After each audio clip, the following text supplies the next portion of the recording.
Bismillahirrahmanirrahim. Assalamualaikum warahmatullahi wabarakatuh. Bismillah, innal hamdalillah nahmaduhu wa nasta'inuhu wa nastaghfiruh.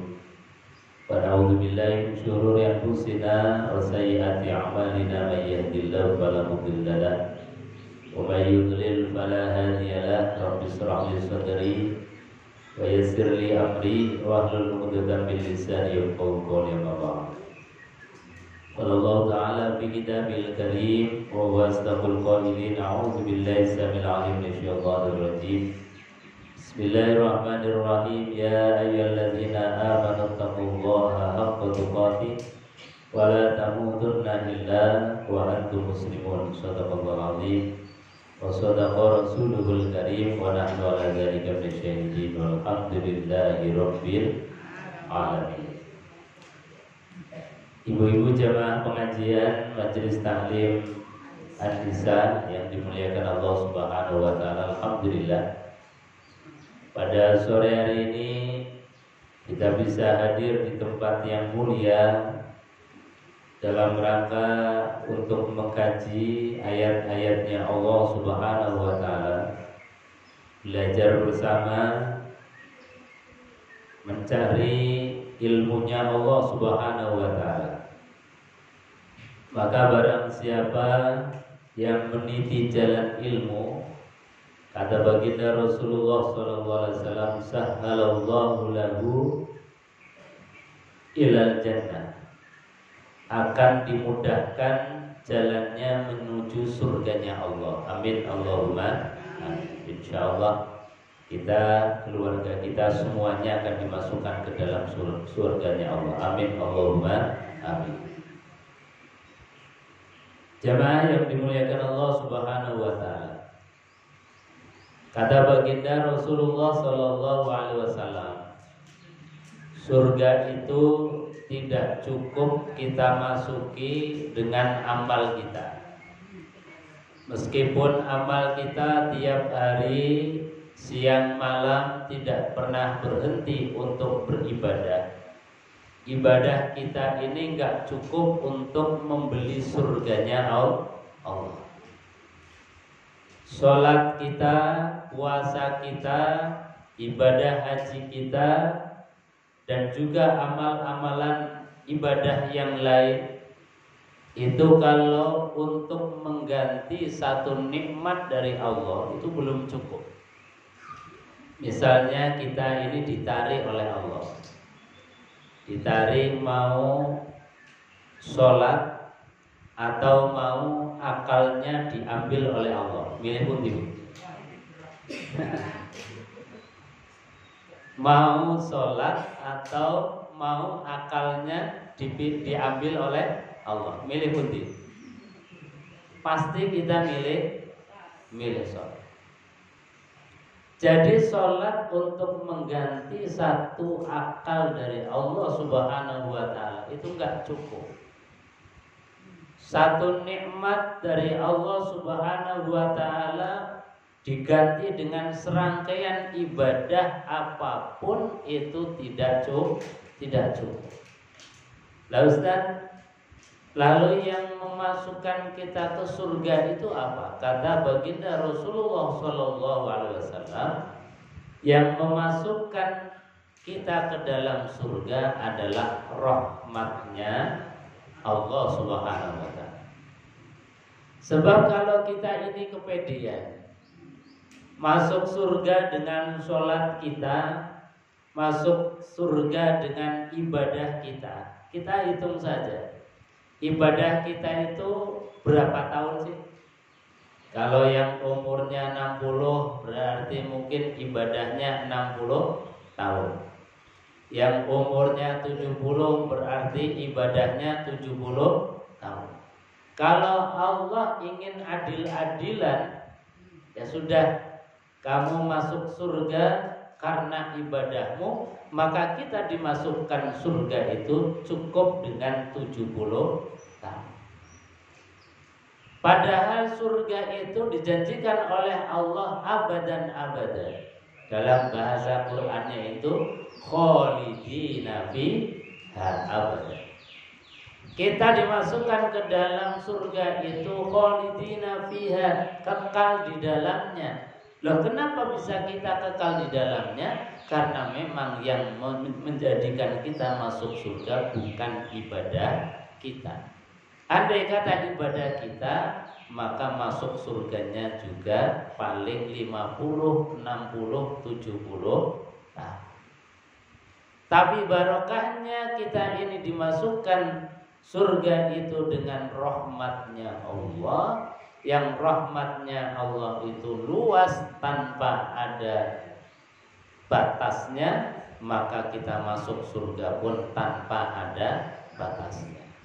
Nah, ini adalah rahmat dari Allah Subhanahu wa ta'ala.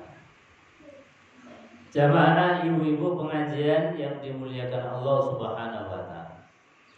Lalu rahmat yang terbesar yang sudah Allah berikan kepada kita, yang patut kita syukuri, yang patut kita berterima kasih kepada Allah itu rahmat yang bagaimana?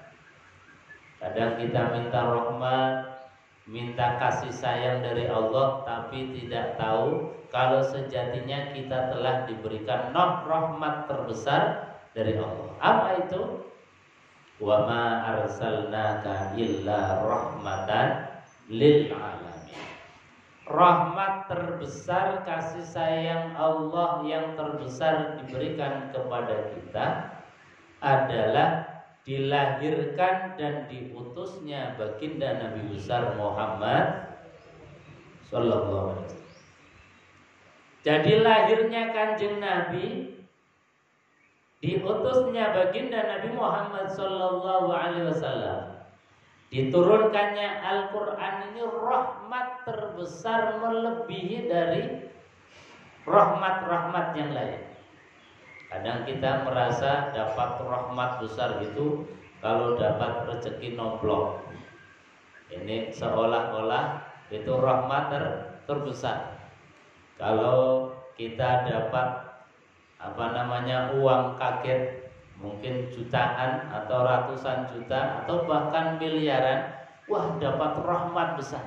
Padahal itu rahmat yang tidak ada apa-apanya dibandingkan dengan rahmat dilahirkan dan diutusnya baginda Nabi besar Muhammad sallallahu alaihi wasallam.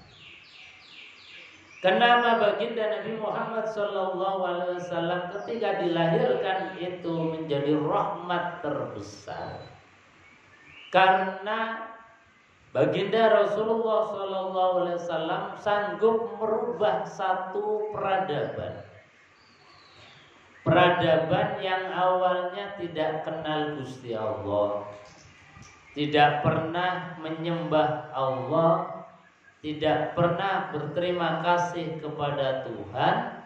Saat Nabi Muhammad SAW diangkat menjadi Nabi, diangkat menjadi Rasul, mulai kemudian Kanjeng Nabi Muhammad mengenalkan manusia itu kepada Allah Subhanahu wa ta'ala.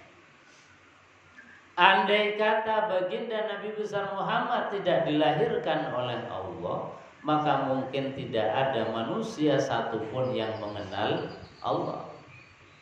Andai kata Allah tidak menurunkan Al-Quran kepada Nabi Muhammad SAW, maka nyaris Tuhan itu sudah tidak dikenal lagi oleh makhluk, oleh manusia. Maka mari kita syukuri, kita berterima kasih kepada Allah, kita kenal baginda Rasulullah SAW seperti mengenal anak kita sendiri dengan detail. Mari kita bersolawat kepada beliau baginda Rasulullah SAW. Sallallahu ala Muhammad, sallallahu alaihi wasallam, sallallahu ala Muhammad, sallallahu alaihi wasallam. Ya Ya Muhammad Ya arusal khafiqaini Ya Habibi Ya Muhammad Ya arusal khafiqaini Ya muayyad ya mumajjad ya imam al-qiblataini sallallahu ala Muhammad sallallahu alaihi wasallam sallallahu ala Muhammad sallallahu alaihi wasallam. Ibu-ibu hadirin jemaah yang dimuliakan Allah. Jadi rahmat terbesar adalah baginda Rasulullah Shallallahu Alaihi Wasallam.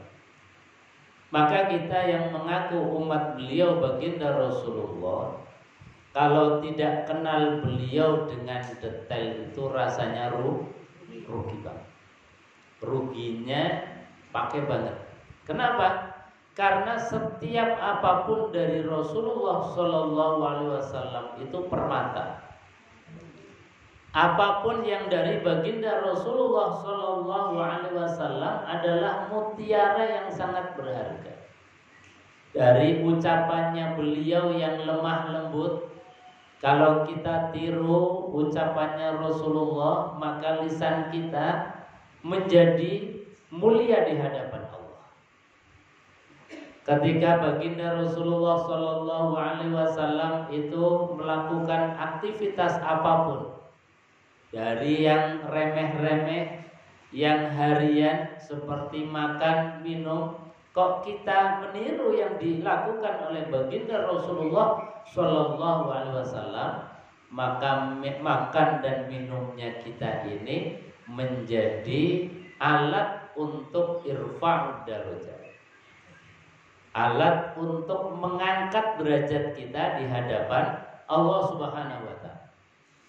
Tetapi ketika makan minum yang memang itu adalah fitrahnya orang hidup, fitrahnya makhluk hidup, tetapi ketika tidak mencontoh Kanjeng Nabi, itu derajatnya asfala safilin, itu lebih rendah dibandingkan dengan aspal. Mertos aspal. Aspal itu di mana letaknya? Di bawah. Kalau kita tidak mengikuti Kanjeng Nabi, itu derajatnya melebihi, lebih rendah dari aspal. Tapi kalau kita mengikuti Kanjeng Nabi, oh Kanjeng Nabi kalau makan pakainya tangan kanan, mengambil makanan dengan tangan kanan, langsung derajatnya di hadapan Allah tinggi. Ketika kita mau minum, kemudian Kanjeng Nabi mengucapkan Bismillahirrahmanirrahim. Makan minum sejatinya makhluk hidup apapun sama, butuh makan minum. Kucing ya makan minum, ayam ya makan minum, kambing ya makan minum. Tapi kambing kalau makan baca Bismillah betul? Baca Alhamdulillah betul? Enggak. Artinya apa? Kalau kita ini makan minum tidak mengucapkan bismillah sebagaimana yang dicontohkan oleh Kanjeng Nabi, berarti sama dengan sama dengan kucing, sama dengan ayam, sama dengan kambing. Derajatnya rendah sekali. Maka ketika kita dalam setiap harian kita nyontoh meniru Kanjeng Nabi, yang remeh-remeh, yang ringan-ringan mengikuti Kanjeng Nabi, langsung derajatnya melejit di hadapan Allah Subhanahu wa Ta'ala. Itulah yang disebut sebagai rahmat. Derajat yang awalnya ini rendah, derajat yang kita ini sama dengan hewan, kok tiba-tiba dengan meniru Kanjeng Nabi itu menjadi langsung melejit tinggi di hadapan Allah Subhanahu wa Ta'ala. Itu namanya rahmat. Makanya kita ini jangan pernah jauh dari baginda Rasulullah. Jangan pernah bosan dari belajar tentang siapa sih Kanjeng Nabi itu. Siapa sih Rasulullah Sallallahu Alaihi Wasallam. Bagaimana Kanjeng Nabi misalnya dari mulai bangun tidur apa yang beliau lakukan. Apakah Kanjeng Nabi kalau bangun tidur kemudian langsung nyari HP? Apakah Kanjeng Nabi itu kalau bangun tidur kepikiran dapur? Apakah Kanjeng Nabi kalau habis bangun tidur kemudian kepikiran pekerjaan? Kanjeng Nabi tidak seperti itu. Kanjeng Nabi baru membuka mata, diberikan kehidupan lagi oleh Allah setelah latihan kematian yaitu tidur. Yang diingat, yang diucapkan, yang keluar dari lisan beliau adalah bersyukur, mengagungkan asma Allah dengan membaca doa Alhamdulillahilladzi ahyana ba'dama amatana wa ilaihin nusyur. Biasanya ngatan boten Bu. Sok-sok doa, sok-sok lali. Langsung HP. Nah, kalau kita ini tidak menghayati apa yang dilakukan oleh Kanjeng Nabi, meskipun doa yang setiap saat kita sudah hafal semua, karena sejak kecil itu diajarkan oleh guru-guru kita, oleh orang tua kita, rasanya berat untuk berdoa. Padahal itu satu kalimat yang luar biasa. Rasa terima kasih kita, syukur kita sudah dihidupkan lagi oleh Allah dari kematian kita. Kok sudah dikasih hidup kok nggak mau terima kasih. Nah, ini Kanjeng Nabi sampai sebegitunya ngajari kita bangun tidur alhamdulillah, matur suwun ya Allah, terima kasih ya Allah, alladzi ahyana, Zat yang telah menghidupkan kami ba'dama amatana, setelah kematian kami. Karena apa?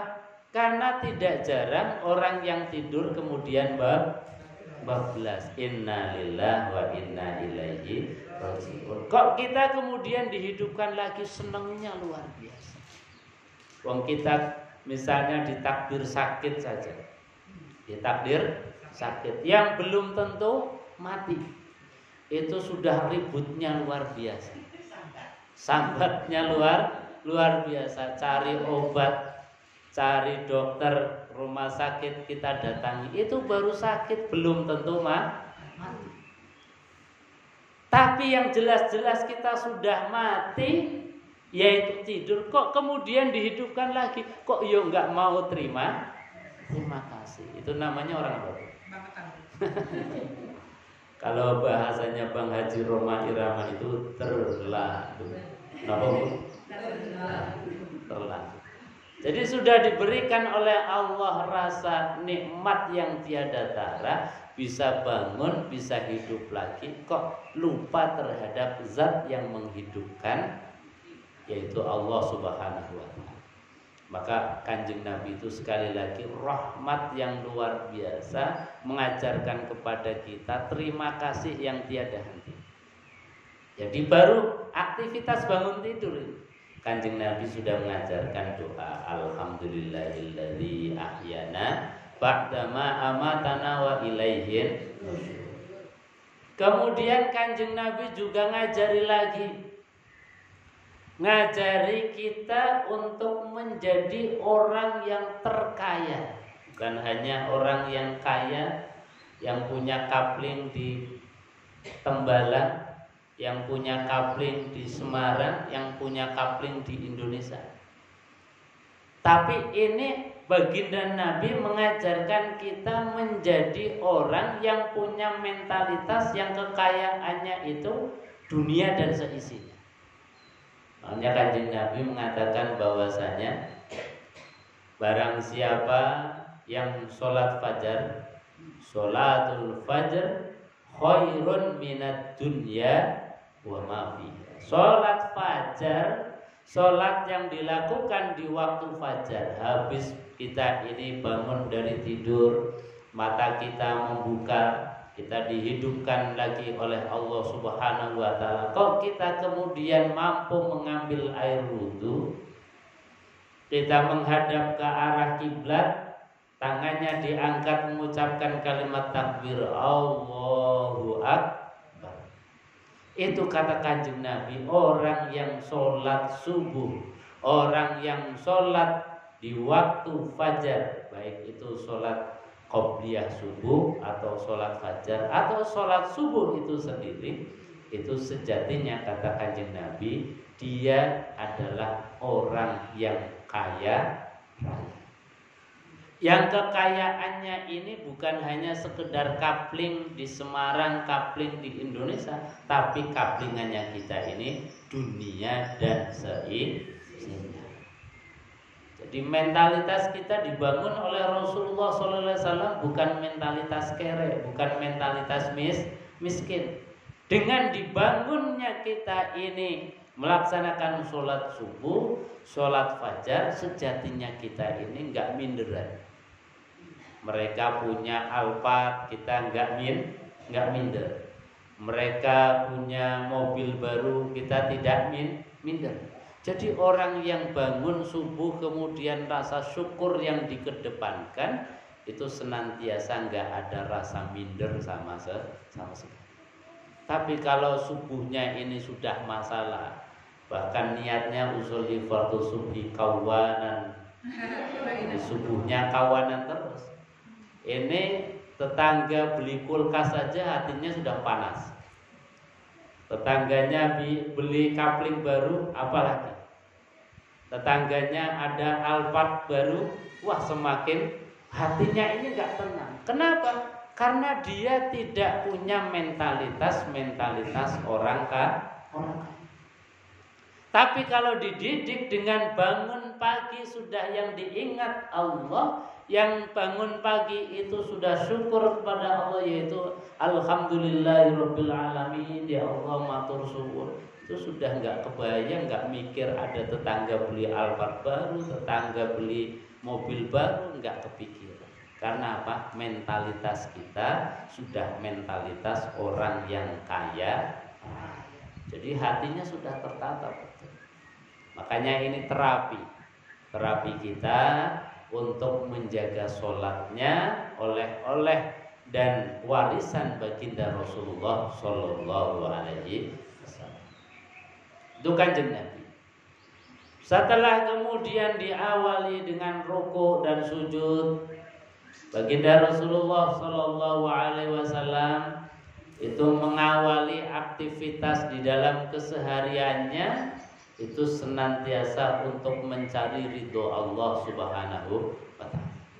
Makanya kata baginda Rasul, apapun aktivitas kita, apakah ibu-ibu yang pagi-pagi habis sholat kemudian pegang panci, sibuk di dapur, nyapu di rumah, itu kalau kita tahu ilmunya dari baginda Rasulullah, semuanya adalah ibadah. Ketika menghantarkan suami untuk kerja, kemudian salim, cium, cipika-cipiki, itu juga bagian dari ibadah. Apalagi disertai dengan doa. Doanya istri untuk suami yang sedang kerja, ini luar biasa menjadikan apa yang dihasilkan oleh suami menjadi barokah. Dimakan ya rasanya enak. Untuk membiayai anak sekolah, anaknya dilalah diparingi anak yang soleh, solehah, pinter, cerdas, semuanya sukses. Ini kalau barokah dari ibu-ibu menghantarkan suami dengan diiringi doa. Suami yang bekerja pun rasanya kemudian tidak ada beban. Suami yang bekerja pun rasanya rindu terus di rumah. Rindu terus di rumah. Karena kalau sekarang model sekarang, karena berangkat kerja tidak dilepas dengan doa, ini sok-sok suami kemudian lupa untuk pulang. Suami lupa untuk pulang. Enten boten, Bu? Jangan sampai suami kita ini lupa jalannya pulang ke rumah. Makanya didoakan terus, iringi suami ketika bekerja itu dengan doa. Insya Allah Allah Subhanahu wa Ta'ala yang menjaganya. Dan setiap apa yang dihasilkan oleh suami menjadi barokah untuk semua keluarga. Nah, ini Kanjeng Nabi di dalam mendidik kita itu luar biasa. Kemudian Kanjeng Nabi Muhammad Sallallahu Alaihi Wasallam ini di dalam mengisi waktu-waktu kita, karena kita akan diberikan oleh Allah 24 jam di dalam sehari semalam. Kata para ulama, 24 jam itu harus semuanya bernilai ibadah. Dalam bahasa Arabnya para ulama mengatakan kullu awqat ibadatun. Setiap waktu haruslah bernilai ibadah. Jangan kita memaknai ibadah itu hanya ketika sholat saja. Itu sangat kecil. Porsinya hanya berapa persen dari 24 jam dalam sehari semalam. Taruhlah kalau kita misalnya banter-banter, paling lama kita sholat duhur 10 menit misalnya, sholat asar 10 menit, kali 5 berarti sudah 50 menit. Itu baru berapa persennya? Masih sedikit sekali. Makanya kita di dalam memaknai ibadah itu, kata para ulama, kullu awqat ibadatun. Setiap waktu itu haruslah bernilai ibadah. Nah, pertanyaannya, supaya bernilai ibadah itu yang bagaimana? Ittiba' di Rasulullah Sallallahu Alaihi Wasallam. Harus mencontoh Kanjeng Nabi. Tadi mau makan itu sebetulnya hal yang lumrah biasa saja. Setiap makhluk hidup itu makan, makhluk hidup minum. Tapi akan bernilai ibadah makan dan minum kita manakala mencontoh Kanjeng Nabi. Diambil dengan tangan kanan, kemudian sebelum masuk ke dalam mulut kita ucapkan Bismillahirrahmanirrahim. Maka makan kita itu akan bernilai ibadah. Ibu-ibu nyapu, ibu-ibu bekerja di rumah, apapun untuk mencari ridho Allah, membahagiakan dan mencari ridhonya suami, itu juga bagian dari ibadah. Jadi apapun yang mendatangkan ridho Allah itu semuanya adalah ibadah. Dari mulai hal-hal yang ringan, ibu-ibu habis bersih-bersih di rumah, kemudian sobo nyapa tetangga, mengucapkan salam, silaturahim, itu ibadah. Ada waktu luang mencari ilmu, cari majelis-majelis ilmu, itu juga ibadah. Seperti sore hari ini kita sekalian hadir di majelis yang mulia ini juga bagian dari ibadah. Dan ibadah sosial semacam ini durasinya lebih banyak dibandingkan dengan ibadah yang makruh. Jadi ibadah yang mahdoh yang sedikit itu haruslah mencontoh Rasulullah. Juga ibadah yang sosial juga harus mengikuti apa yang dicontohkan oleh baginda Rasulullah Sallallahu Alaihi Wasallam.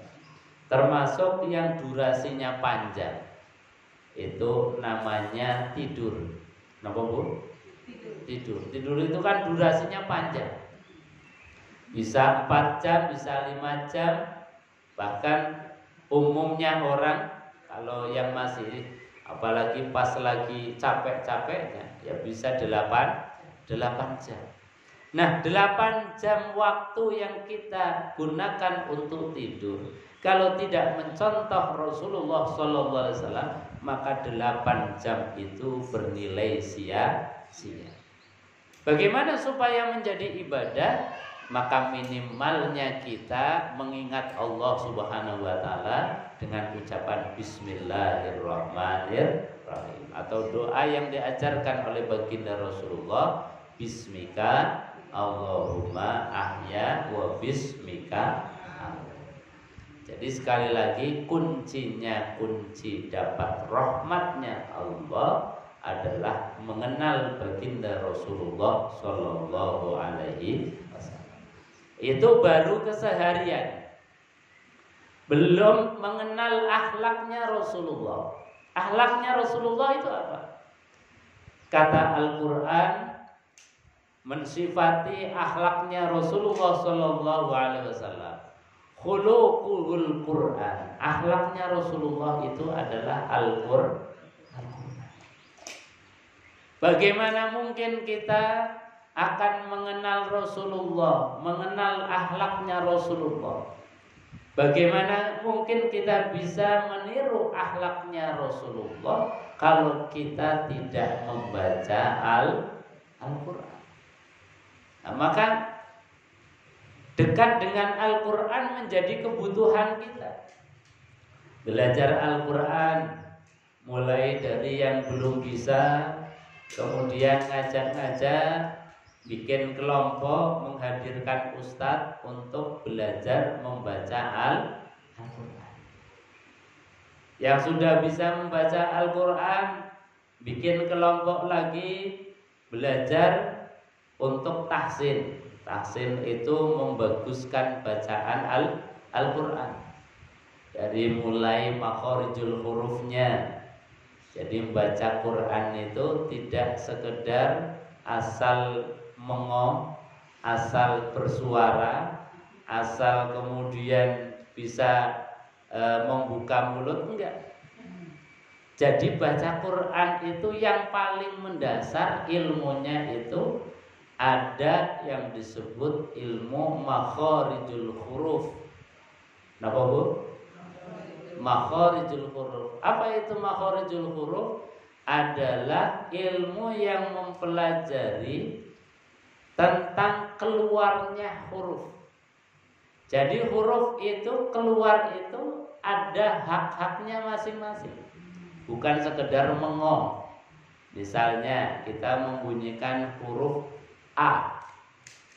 A itu tidak sekedar membunyikan A, tapi mulut harus dibuka lebar. Kalau bukanya setengah-setengah, bukanya itu aras-arasan, itu A-nya nggak sempurna. Kalau mulut kita nggak membuka dengan lebar, haknya huruf itu berarti belum sempurna. Kita mengucapkan ba. Ba itu dalam ilmu makhorijul huruf namanya huruf syafatain, huruf yang dihasilkan dari pertemuan dua bibir atas dan bawah. Dan bukan bibir yang bagian dalam, tapi bibir yang bagian luar. Sehingga pengucapannya itu mulut ditutup dulu, kemudian ditarik ke dalam, baru diucapkan. Jadi bukan sekedar ba, tapi ba. Sehingga ketika mengucapkan Bismillahirrahmanirrahim, bukan Bismillahirrahmanirrahim.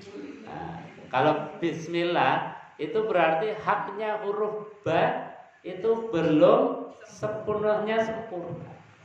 Itu namanya makhorijul huruf. Makanya kita harus belajar banyak tentang bagaimana kita mempelajari membaca Al-Quran supaya benar. Karena apa? Quran itu adalah akhlaknya baginda Rasulullah Sallallahu Alaihi Wasallam.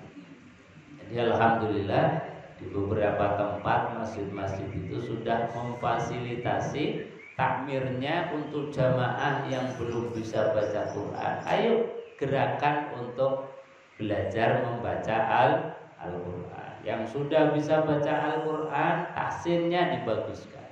Di antaranya tadi makharijul hurufnya dibaguskan, kemudian ilmu tajwidnya dibaguskan. Insya Allah bacaan Qurannya semakin baik. Ketika kita membaca Quran dengan lafaz yang baik, rasanya enak, nyaman. Yang baca juga enak, yang mendengarkan juga enak. Ketika kita sudah enak baca Quran, maka mempelajari Quran itu menjadi candu. Kalau satu hari nggak baca Quran, rasanya ada yang kurang. Kalau satu hari nggak membuka Quran, ini rasanya awaiku podololo. Jadi ada yang kurang. Karena apa? Karena sudah merasa Quran adalah bagian dari hidupnya kita. Rasa kerinduan kita dengan Rasulullah SAW itu diimplementasikan dengan kita baca Quran. Oh, ternyata akhlaknya Rasulullah sebegitu mulia. Misalnya Quran di ayat yang pertama surat Al-Fatihah, Bismillahirrahmanirrahim, itu sudah mengajarkan bagaimana sifatnya Allah, yang Allah punya sifat Rahman Rahim. Yang sifatnya Allah Rahman Rahim itu tercermin dalam akhlak dan perilakunya baginda Rasulullah SAW. Buktinya apa? Baginda Rasulullah SAW dibuli, dicaci, disakiti, bahkan dilempari, tidak membalas dengan bulian, tidak membalas dengan cacian, tidak membalas dengan menyakiti orang yang melempari beliau. Tapi yang keluar dari lisan beliau baginda Rasulullah SAW adalah doa, Allahumma di qaumi fa innahum la ya'lamun. Sebegitu mulianya akhlak Rasulullah. Punya sifat Rahman Rahim, gak pernah dendaman. Coba kita ini, kalau kita dibully sedikit kan, bully satu kali kita balasnya berkali-kali. Dicaci sekali kita gak cukup mencaci sekali. Itu kita. Makanya kita harus terus menerus berobat dengan berobat Al-Quran. Ternyata Al-Quran menggambarkan akhlaknya Rasulullah. Baru baca surat Al-Fatihah ayat yang pertama yang menjelaskan tentang sifatnya Allah, dan itu kemudian diaplikasikan dalam pribadi Rasulullah, bahwa Rasulullah SAW itu Rahman Rahimnya itu juga luar biasa.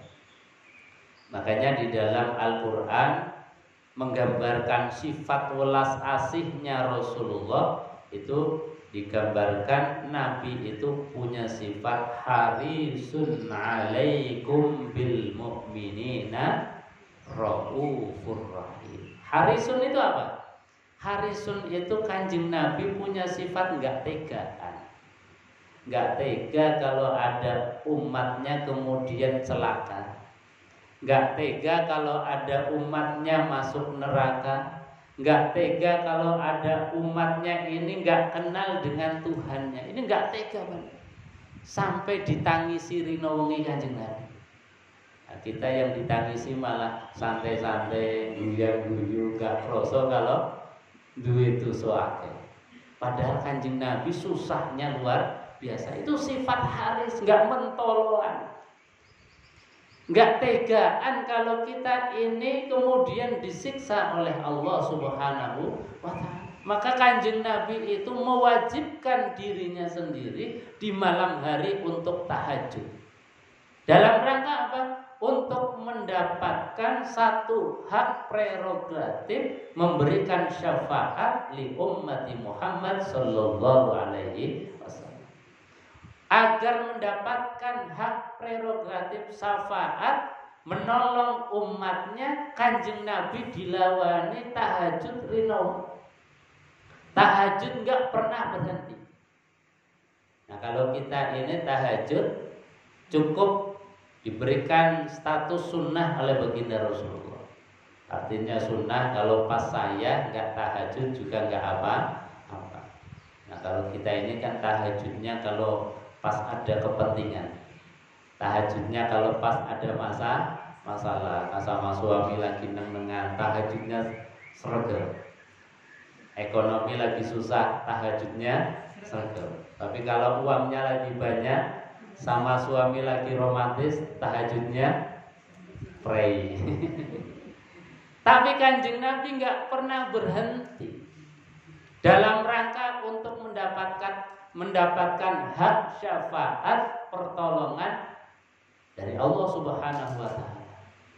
Maka alhamdulillah kemudian Allah memberikan hak syafaat kepada beliau Kanjeng Nabi Muhammad, sehingga barang siapa kita yang menjadi umatnya, meskipun kita ini banyak dosa, banyak maksiat, insya Allah kita akan diberikan pertolongan oleh Kanjeng Nabi Muhammad Sallallahu Alaihi Wasallam.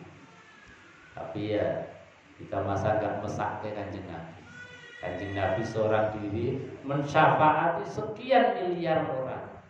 Maka agar kita ini tidak mendapatkan syafaat pertolongan Kanjeng Nabi, agar kita ini nggak repot ke Kanjeng Nabi, ya kita ibadah ini dengan sungguh-sungguh. Jadi nggak repot ke Kanjeng Nabi. Kanjeng Nabi sudah luar biasa membimbing kita, memberikan contoh pada kita. Kok kita masih maksiat, masih dosa, rasanya kok kita nggak mentolong kepada Kanjeng Nabi, ngerepot ke Kanjeng Nabi. Tapi insya Allah dengan kita belajar terus Al-Quran, mengikuti sunnah beliau baginda Rasulullah Sallallahu Alaihi Wasallam, kita akan mendapatkan syafaat beliau, mendapatkan pertolongan beliau, mendapatkan rahmat dari Allah Subhanahu Wa Taala. Amin Allahumma amin. Jemaah yang dimuliakan Allah, sebelum ditutup mungkin ada yang mau ditambahkan atau ditanyakan, monggo silakan.